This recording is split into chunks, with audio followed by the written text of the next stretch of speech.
I want you to think really quick about the last time you went to the beach. Maybe in the summer, maybe in the winter. What did you find?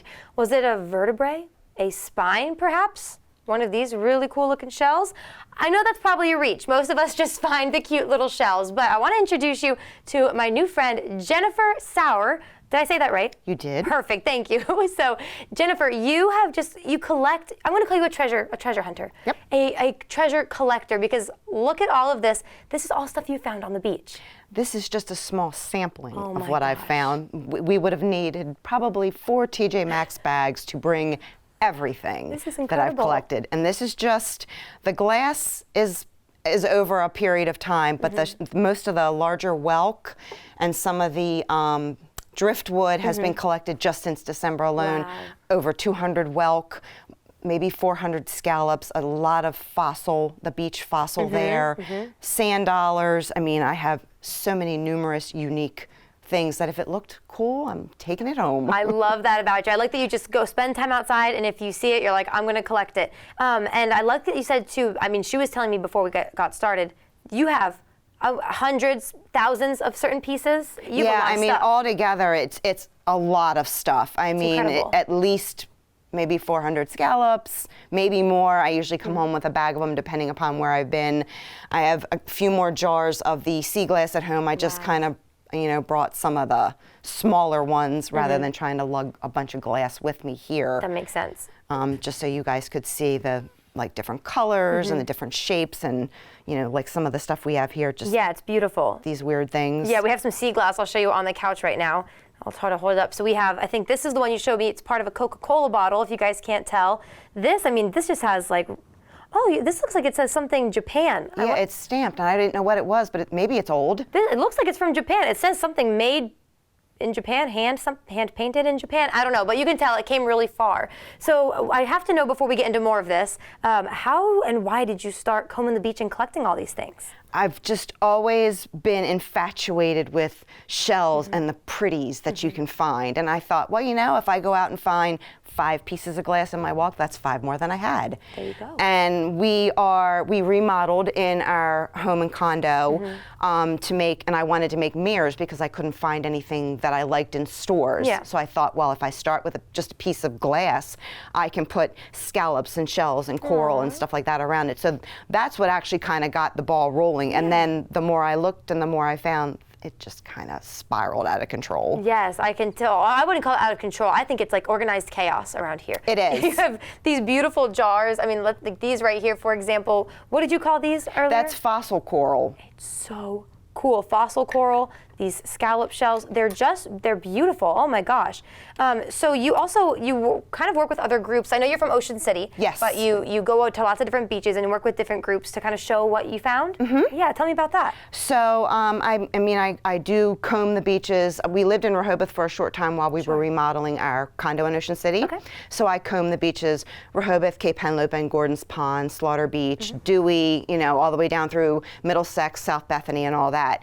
But moving to Ocean City and being a prominent, moderator for some of the local Ocean City groups, you kind of want to keep what you find in the location in which you live with the group that you're involved most directly with. Right. So I don't solicit my finds from Ocean City and Rehoboth or Lewis groups and vice versa. So although I've collected all of this, on the East Coast, in the Delmarva area, all the way down to Chincoteague, I try to keep what I post pictures of location privy to the group that I'm posting in. That makes sense. Don't want to mislead people. Right. So if I have tourists coming down to Ocean City and they're looking to find whelk, I can say, I was out combing the beach last Tuesday. I literally picked up 15 new whelk between 140th Street and 127th. This is off the Ocean City beach. That's incredible. And I think that this is all great, but you also found some really, I'm going to say crazier, maybe more wild things on the beach. Perhaps a bone or two, but you guys, I'm going to have to let you go for just a second. We're going to take a quick break and then we're going to get into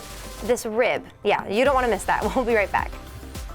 We are back with my friend Jennifer, who brought in all these treasures that she found on the beach, and just a minute ago I showed them we think this is a rib that you found. So tell me about this. Where did you find it? What animal do you think it belongs to? So it could be from a whale, given the size of it. Maybe a dolphin. Not positive, because it does look like it might be broken on the one end there. Oh, yeah, maybe a little bit. But it was just one of those things. I'm like, this is cool. I'm going to take it home. And I actually found that piece and this piece on the same day, but about probably a good 5 blocks apart. Interesting.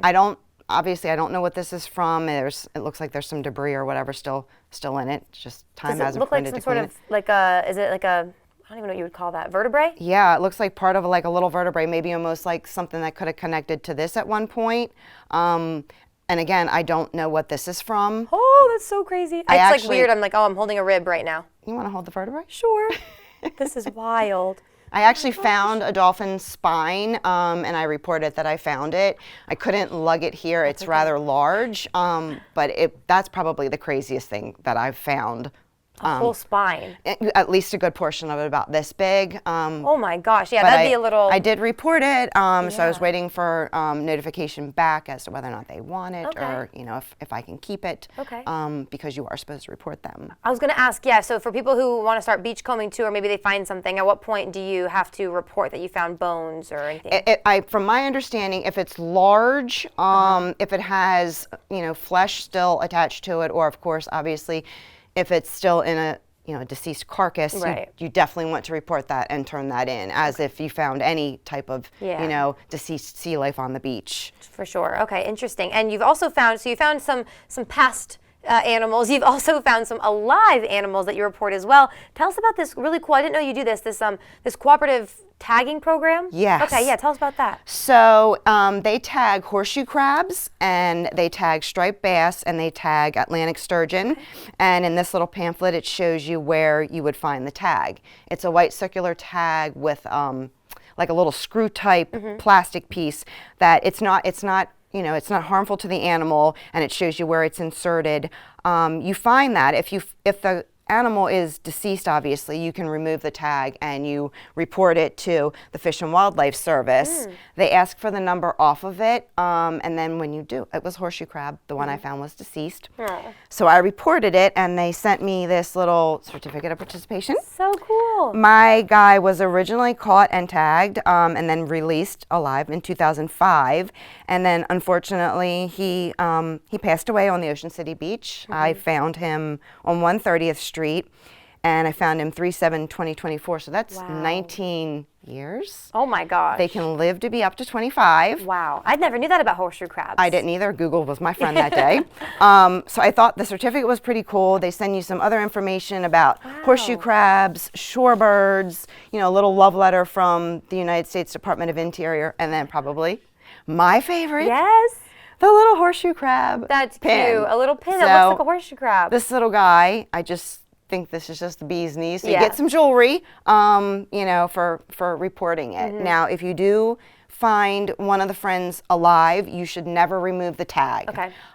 You should take a picture of it with your phone. You can still report it. You just want to answer that you released him back into the ocean. Okay. If it is a horseshoe crab, you should pick the horseshoe crab up by its side. You should never handle them by their tail. You can break it. You would cause them severe damage and render them helpless, because they actually use the tail to help them flip themselves back over. So never throw them into the ocean, never throw them by their tail. Always just pick them up by their side and try to place them in the water. I love that. Well, I knew we were going to be showing off your treasures today, but I love that you can educate us too about when to report bones, when to report alive animals, and this tagging program. I'm going to start when I see horseshoe crabs looking for tags. I didn't even know that was the thing to look for. And my favorite thing about this, I think, is that this guy, the little horseshoe crab you found, it says when they tagged him in 2005, he was in Ocean City, and when he died, he was in Ocean City. He just spent his 19 plus years of life in Ocean City. Yeah, he was just hanging out. Just living his good old retired life. That's so fun. Well, this is fun. I mean, I could sit here and go with your treasures all day.